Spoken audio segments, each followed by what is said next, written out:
কষ্ট যখন দরজায় আসে, হৃদয়টাকে ভেঙে দেয় নীরবে। তখন মনে হয় হয়তো আমার জন্য কিছুই আর বাকি নেই। কিন্তু ঠিক সেই মুহূর্তেই আল্লাহ যেন আস্তে করে তোমার অন্তরে বলেন, আমি তোমার সাথে আছি, তুমি একা নও। তোমার কান্না আমার অজানা নয়। তুমি যে রাতগুলোতে ঘুম পাও না, আমি সেসব রাতও দেখি। তুমি যে দোয়া করো নীরবে, আমি সেসব দোয়াও ধরি।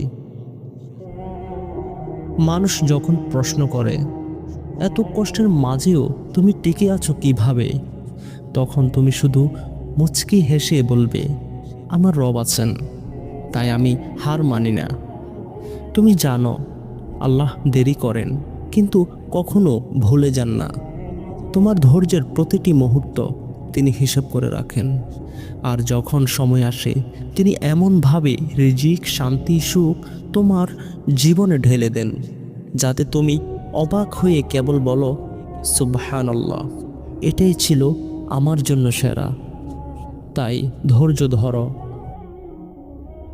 মনে রেখো, আল্লাহ কখনো তোমাকে এমন পথে পাঠান না যে পথ তোমাকে ধ্বংস করবে, বরং তিনি এমন পথে পাঠান যে পথ তোমাকে বদলে দেবে, শক্ত করবে, আর তোমাকে আরও সুন্দর জায়গায় পৌঁছে দেবে।